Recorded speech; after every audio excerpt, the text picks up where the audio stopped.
Today's video is sponsored by Surfshark VPN. You wouldn't last a minute in the top 5 where they raised me. Hayekly. It's me, Bussy Levine, and welcome back to Hot or Rat. And today we'll be reviewing the epic 2-part premiere of RuPaul's Drag Race Global All-Stars. Across 2 episodes, our global phenomenons were challenged to put their charisma, uniqueness, nerve, and talent on full display in the first ever global Glamazon talent extravaganza, and served 2 different runways in the 2-part premiere, Garden of Eden and Money Makes the World Go Round, local currency-inspired drag. And in the order they performed their talent show numbers, first up, from Down Under, it's Queen Kong. And her talent is an original song and dance number meant to showcase her choreographical skills and physical prowess. And what really made this number come so alive for me was the energy that she imbued into every step of this dance. She's got some really special choreo in there, like when she does the conga line with the backup dancers in 2 different directions, and then near the end of this literally picks up one of her backup dancers just because she can right before she jumps into a split. And my only complaints with what she did were maybe some of the transitions in her choreo could have been a little cleaner, and I would have liked to have been able to hear some of her lyrics a little bit better, but overall I really enjoyed this number, and it was a great opener to a great talent show. This was hot.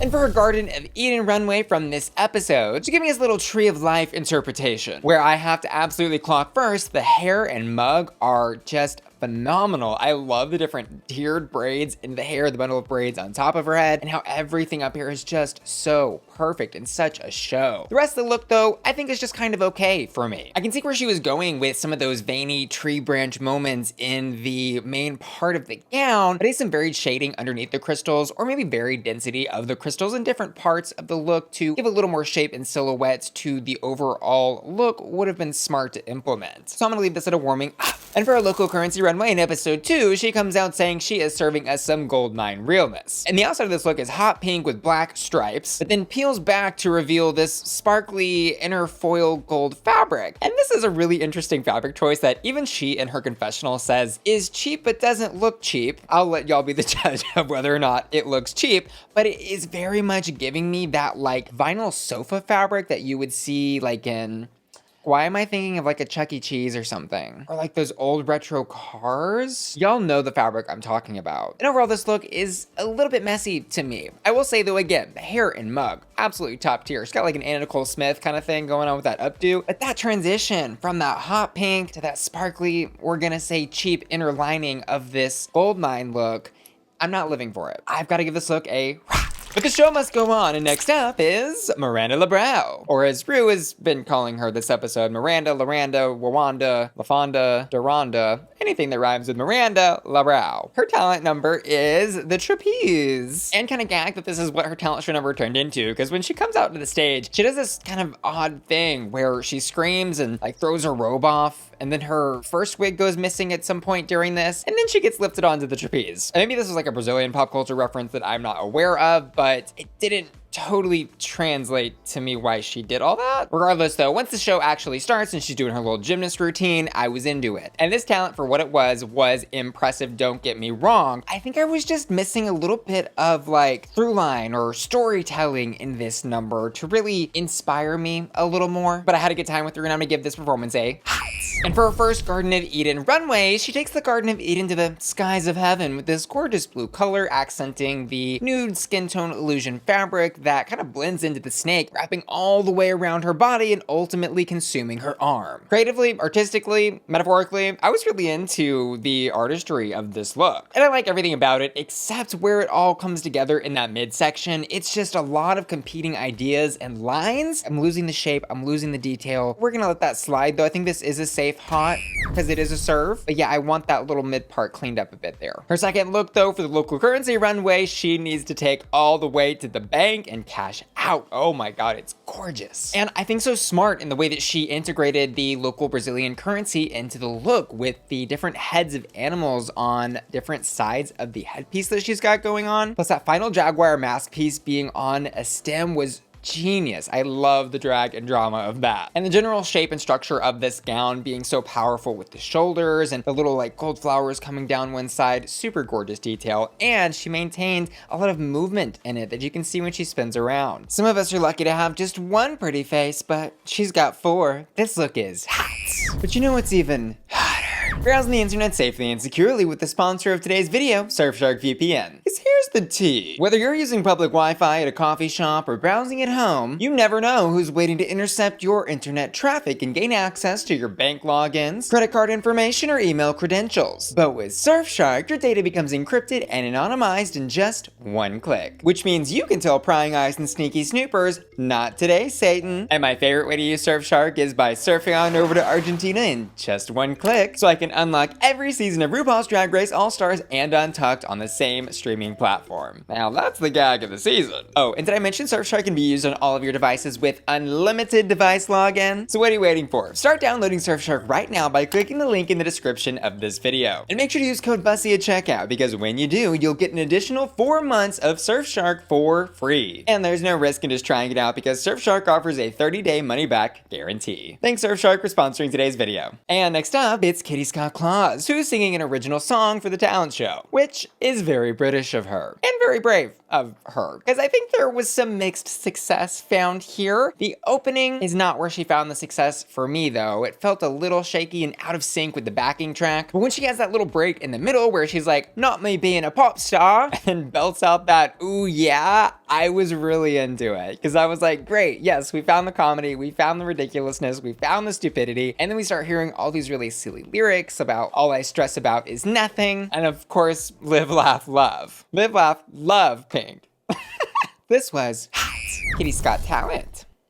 Meow. And for her Garden of Eden runway, she is presenting something she says is a take on the English rose gone bad. Which, as a non-UK person, I did have to do some Googling on like what an English rose is. And it apparently is like not only a nod to the rose being their national flower, but also this idea of like a style or certain aesthetic, which from what I'm understanding based on what Google is telling me is like this sort of prim and proper lady type of thing. Something I really personally relate to. My thoughts on the look were, does she look pretty? Yes. And is it giving English rose? Sure. And are those sparkly dewdrops dripping off of the flower petals? Absolutely gorgeous details on this look. Yes. But I just really was not getting Garden of Eden on this. It was like she heard the word garden, stopped right there. So because I'm not really tempted to do anything but admire, I'm gonna give this a safe.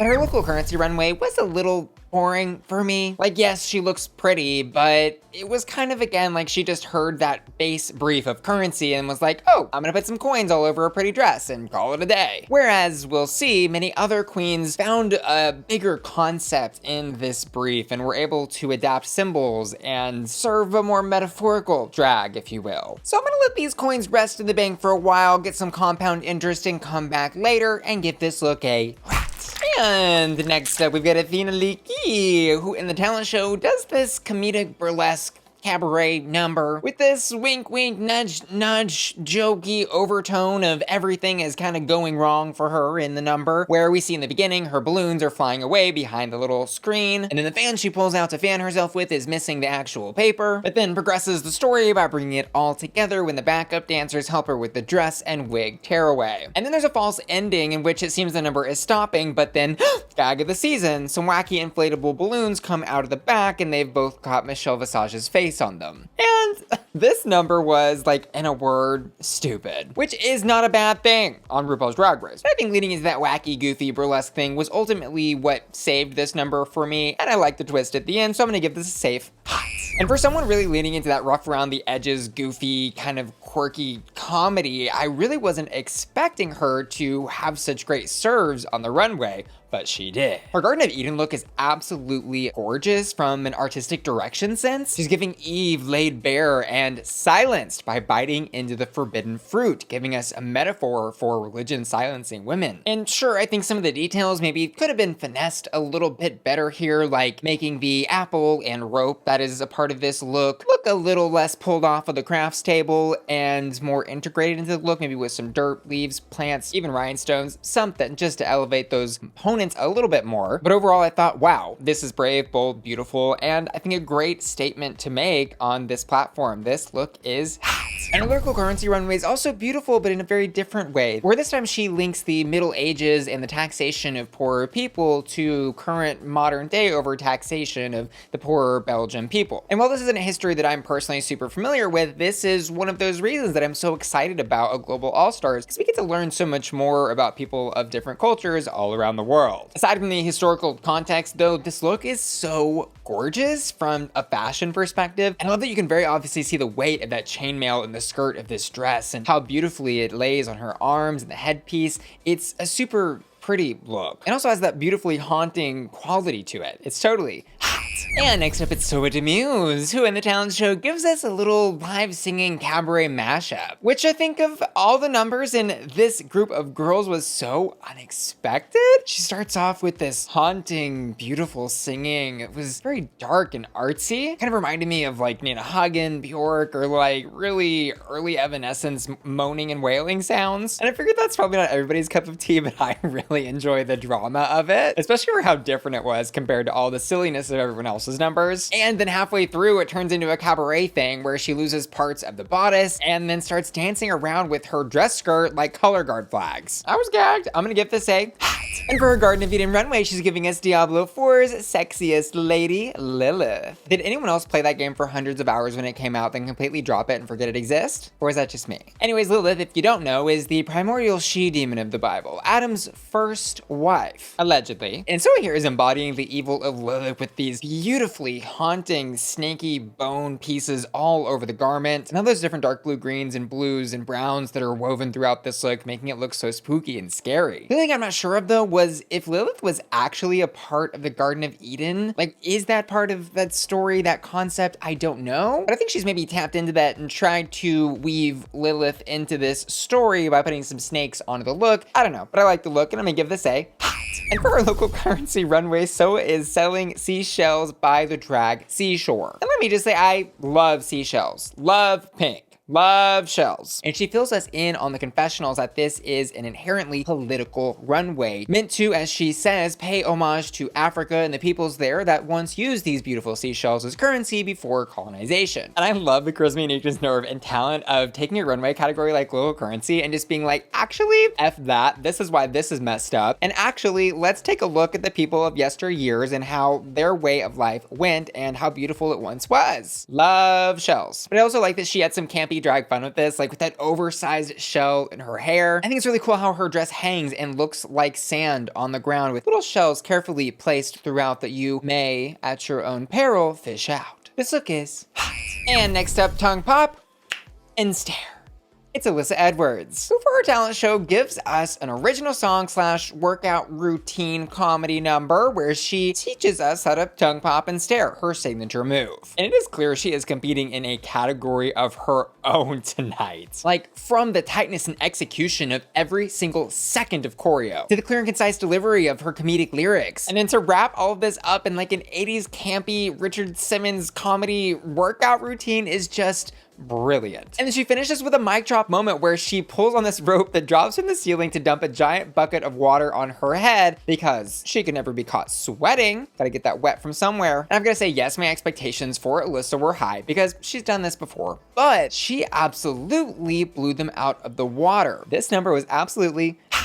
But it wasn't just her talent that gagged me tonight, it was also her runways. The Garden of Eden look that she served, one of the most beautiful looks, not only on the stage, but I think we've ever seen from Alyssa. The girl she is giving us a garden full of temptation. There is a snake and apple to bite on around every corner of these leaves that are placed around this gorgeous, gorgeous gown. And this is one of those looks that the more you look at it, the better it gets. Cause yes, like that hair is gorgeous and has these beautiful little gold tendrils, but they're kind of snaky. And it's like all of a sudden you're seeing this like Medusa wig situation going on mixed with this Garden of Eden concept. And I love how much she perfectly evokes the like bushiness and tree drapery with those leaves and the fabric coming down from her arms, all wrapped up in a beautiful pageantry perfection package. This look is totally hot.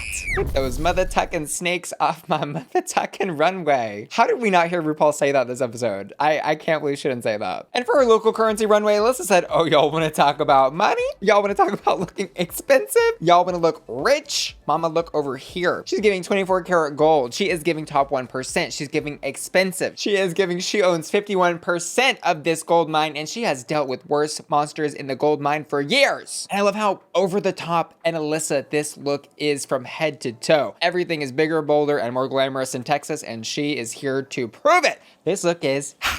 Next up, it's Pythia, who gives us a little drag queen story time in her talent show, which I loved because firstly, what a great little political protest gag that she gave us. Because especially in the US, this idea of drag queen story time has really been on the forefront of a lot of queens' minds. It's been protested against, it's been met with a lot of headbutting, a lot of nonsense. I think Pythia tackling this is both very brave and aware of the current political climate. And I will also say this is a number that could have gone horribly wrong because she's basically just sitting up there reading a book that she colored in, which isn't a read, just an observation. Because compared to all the flashing lights and song and dance that all the other queens are doing, I think she had a really tough job of selling a talent show basically with a single prop reading a book. But it all worked out for her really, really well, and that was due in part to the grandness of her prop, how she illustrated it and had these silly details that kept us interested. And my only critique of her performance is that I do think it was heavily assisted by the editing room, because she gets an entire backing track and sound effects added to her performance that were, to my knowledge, not originally a part of her just reading her book. I don't know, I wasn't there, I couldn't say. But what I saw was a hot. And over on the runway, this bratty little apple is rotten right to the core. Y'all, this is a gag. This is the reason I love Pythia's drag. I am so obsessed with this. She says in this look, she is the evil that has come out of the apple and is rotting the world. Just the layers in this, I think, are so creative. And I love how spooky and ghoulish she is in this look. The mold on the apple, next to the stones on the apple, and how it's just been eaten out with that snake wrapped around top of her forehead. It is so absolutely juicy, tasty. It is hot.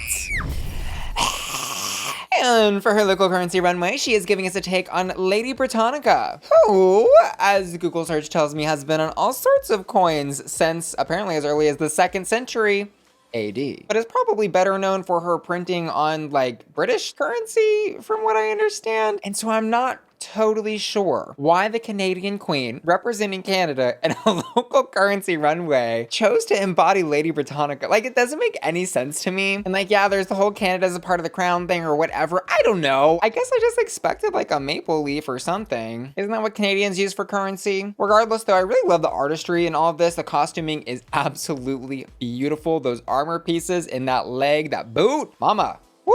Beautiful runway. Love Lady Britannica. Y'all are gonna have to let me know if this is on brief or not, but I'm gonna give it a hot. And next up, it's Nehellenia from Drag Race Italy. And fun fact, since we're talking about Italy, I think it's time I come out to you all as a quarter Italian. It's true. It's true. And I'm a quarter where it matters. Whatever that means. She actually did have one of my favorite talent show numbers. I thought she was so overlooked. And she's giving us like this uplifting ballad pop number that has some really great choreo. And ambitious, I might add, with like moments where she does multiple pirouettes into a split, lifts with her backup dancers, and then finally culminates in her climbing on top of the giant star prop with a lit torch. And I was like, oh, is she gonna jump from there? But she didn't. I was still gagged though, and I really enjoyed this number. I just think the reason maybe it didn't get as much attention as some of the other original tracks was it wasn't funny, which, as we know how RuPaul's Drag Race goes, how are you gonna make it funny? And it also didn't have like a catchy thing, but as a performance, I loved it. And I'm gonna give this a 5 flame. And Nehellenia is a really fun queen, we're learning, because she carries that showmanship that was in her talent show number in her runways as well. Her first runway for the Garden of Eden prompt was giving us Lucifer, the Archangel, complete with giant wings on the back that she rips off midway through, rips off the robe, and literally becomes the serpent of Satan in the Garden of Eden, which was really just gaggery and goopery all around. I loved all the details, the snake fangs in the mouth, the head of that wig looking like a snake head, really gorgeous from head to toe, totally hot. And then she gags us with another 2-part look in her local currency runway. Her first look is the Mille, which is like the older Italian currency, which, according to Google search, says that the last Mille, the last new one, went into circulation at the end of 1990. References, throwback, research. And just like Italy threw those Milles away to reveal The Euro when they joined the European Union. 1999. Y'all didn't know you were tuned into the History Channel, did you? She also throws away that melee costume to reveal a look inspired by the Euro. Stars all around the bodice. Pink everywhere. Love pink. This look is hot. For those of you still with me, next up it is Tessa Testicle, who in the talent show gives us a little comedic burlesque number, if I guess we can call it that. And this really was not what I had hoped for, wanted, or expected, because this number really was not much of anything at all. It was her making a bunch of like, whoa, whoa, wow, wow noises and like saying her name over and over. And there was just generally no consistent or clear direction or tone properly being set as to if we were supposed to take it seriously or laugh or just be confused. And for a burlesque number, there like wasn't even any reveals. She was just kind of being randomly and aimlessly picked up by the dancers at some points during the performance. This was a rot. But on the runway, she made up for all of that 2 times over. Her first look is basically Athena Likis' idea on this runway, but pink and yellow. She's all tied up and gagged by an apple, but her apple's rhinestoned. And this is such a sick and perverted twist on Eve from the Garden of Eden, because it not only speaks to that idea of like religion silencing women, but then also flips it on its head and has this other layer of social commentary about how women, when they are told to sit down and be quiet by big institutions like religion, also become these dolls, these usable dolls. Like the level of commentary, it's deep,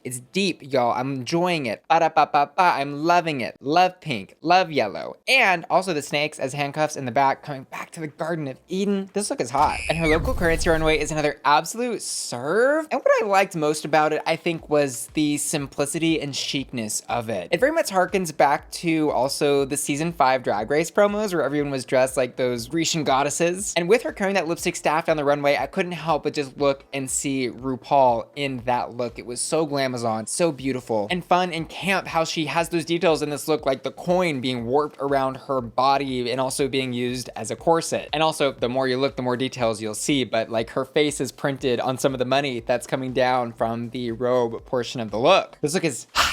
And next up, she's very quickly becoming one of my favorites of this franchise, Eva the Queen, who in the talent show teaches us the very practical skill of cooking rice. And this talent show number needs to be studied by other queens because it is the perfect blend of humor, epic performance, and personality. She starts it off by telling us that she's going to teach us how to cook some rice in her little rhinestone rice cooker. But then after she gets it going, she says, oh, I don't know, I feel like sword fighting. And she starts fighting with her backup dancers, and then she starts slaying a dragon and brings us on this like full epic sci-fi fantasy adventure into the Lord of the Rings mashed up with Mortal Kombat world. And then after she slays the dragon, brings us back down to planet Earth where she can then check on her rice cooker 7 days later, and then the gag of the season, she finds out she never even plugged the bitch in. Literally perfect comedy. She came, she slayed, she conquered. This was hot.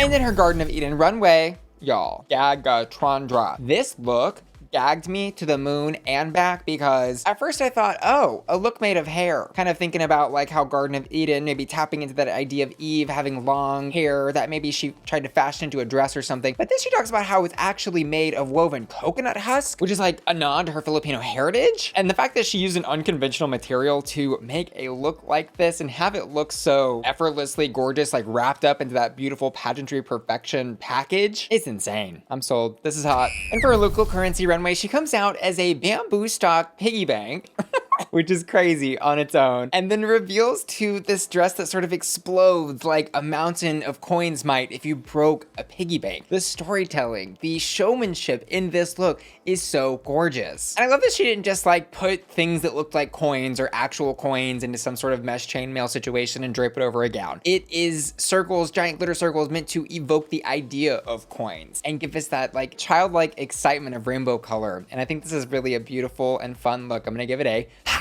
And next up, it's Gala, who in the talent show gives us a little pole dance for our nerves. And I've got to say, this number was not one of the best tonight, but I think she showcased some of the best actual talent on stage. Because the amount of body strength that it takes to do some of these routines where she's like holding herself up by one leg or an arm or two arms or whatever, really next level stuff. But I think for this talent show setting where we are kind of conditioned to expect a little more storyline, I do think it wasn't as successful as some of the other numbers. Because more than anything, these variety show or talent numbers are meant to give us an introduction to a queen and help us find out who exactly they are and what makes them tick. Because to add insult to injury, I mean, she was even wearing a mask, and like any queen could have been behind that mask. That could have been Rupaul up there. We never would have known. Anyways, I'm gonna give this a However, we do learn a lot more about Gala through her fashions on the runway across these 2 episodes. In her Garden of Eden look, she is giving us white demon from that garden, looking to tempt us into a little bite. And I really enjoyed how unique this look was among all these different Garden of Eden interpretations. I will say though, as we do see on the Drag Race stage, those really bright lights do kind of wash out all white looks, and I think some of those green details maybe needed a little more emphasis just to contrast all of the white in this look. But the hair horns are great, the makeup is fun, and I also loved seeing her sense of humor when she tosses the apple aside and instead pulls out the rhinestone banana. What I would do for a rhinestone banana right about now! This look is hot! And for her local currency look, she is giving us a look based off the 50 peso note, which is very clearly represented in this fashion. She's got the note printed on the different captain elements of this, and I like how she has played with the pink, love pink, and gold throughout the look. It feels very like streetwear fashion, and in that sense, I do absolutely love this look and think it's hot. The only thing is like for, you know, drag and drag race runway, I think the judges sometimes do look for stuff that's a little more grand or showy. So it'll be interesting to see how they receive her in the coming weeks. And lastly, from Sweden, it's Vanity Vane, who in the talent show sings us an original song about the creatures of the night. And she, the lucky bitch, gets to start her number off in bed. And this whole number was very like Gaga meets Billie Eilish to me, which I enjoyed and loved and appreciated. But I was watching this number thinking the song is great, the singing is excellent, and overall this is like a solid pop girl performance. And I think for me it would have been great on something like American Idol or America's Got Talent. But it's not exactly what we expect from drag race numbers, where we usually get a lot more like ba-da-ba-ba-ba choreo and gags and death drops and booms and bams. But the judges were absolutely right. The song is well made. It's an earworm, and she's a great singer. So I understand why they chose her for a win. I'm gonna give this a hot. But over on the runway, in that Garden of Eden look, mama, there is no beating around the bush, okay? Even Michelle introduces this look as Fashion Nova live from the Garden of Eden. Dragged her ass before anyone else even had a chance to. But I digress. The snake portion of this look, I mean, girl, I might as well be on that stage right now. It is giving baggy sleeping bag with a leg hole and head hole. I don't even know what this is. It's ugly. And then the reveal to the Voldemort thing, I don't know if that was better or worse. I'm gonna say worse, actually. It was worse. She's wearing a nude stocking with some like fake tattoos underneath or whatever is going on there and doing the whole Voldemort thing. Sorry, girl. This was a rot. But she flips the script in the next episode for her local currency runway, which is crazy. Put those two looks side by side. Like, you could not make me guess for $1 million that these were the same person. And she's giving us a little history lesson with the 3 crowns she's carrying on the head, on the scepter, and on the pillow, representing the 3 crowns on their currency, which Google tells me can represent a number of things. The 3 Scandinavian kingdoms during the late Middle Ages, the 3 ancient territories that used to elect the King of Swedes, or maybe the Holy Trinity. Yeah, this is a really strong look. She's got an understanding of her silhouette. She's created some great shapes. She looks rich and is absolutely giving royalty currency realness. This look is hot. Woo! Which brings us to our lip syncs, of which we've got 2 since there were 2 episodes. In the first group, the judges select Alyssa Edwards and Kween Kong as their top 2, which ultimately is a top 2 that I agree with. Alyssa's was, I think, by far the best of that first group. And the second place, while I would say Kween is still my second choice, I could also have seen maybe going to someone like Soa. But the Kween Kong and Alyssa lip sync to Only Girl by Rihanna is amazing. Alyssa is giving this all she has got, reminding us that she is, I think, top 3 lip syncers in the franchise. And I think she proves in this lip sync that she is not only as good as she used to be in her Drag Race lip syncs, but maybe even better. And Kween Kong, who also I think is one of the better lip syncers in this franchise, does amazingly as well. And what's so fun about her lip syncs is that she could just be standing there, like giving it her all with the face and everything, and then just fall into a barrel roll or just randomly drop into a split. I mean, she has the element of surprise down. Whereas like Alyssa Edwards is a little more like controlled and choreographed. You kind of see what she's going to be bringing next into her performances. And I thoroughly enjoyed the performance that both queens gave. And I did react to this on my Patreon, and you can catch my reaction to these first 2 episodes at patreon.com/BussyQueen. But my final thoughts were that I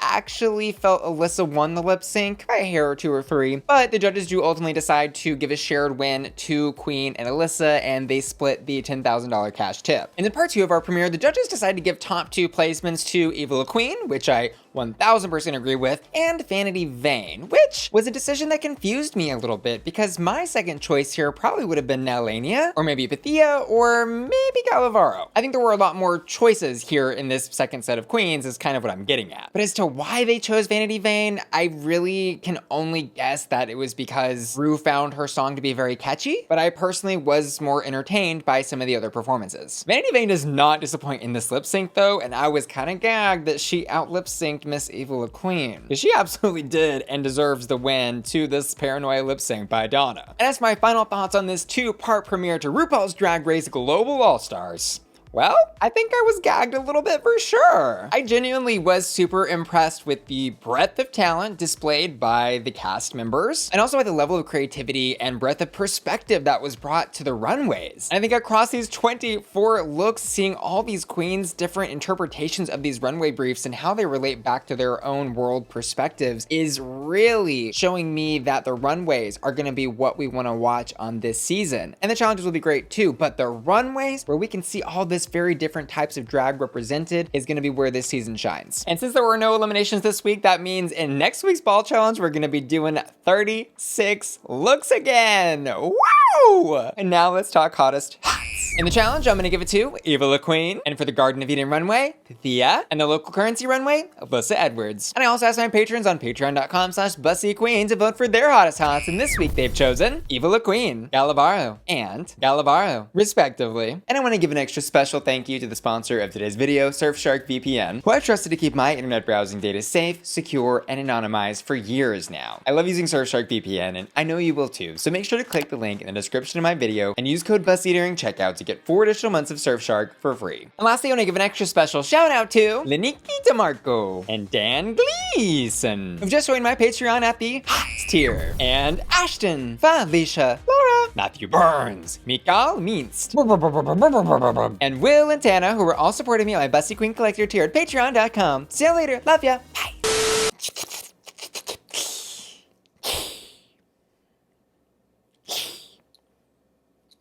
Rar XD. Okay, what's going on here?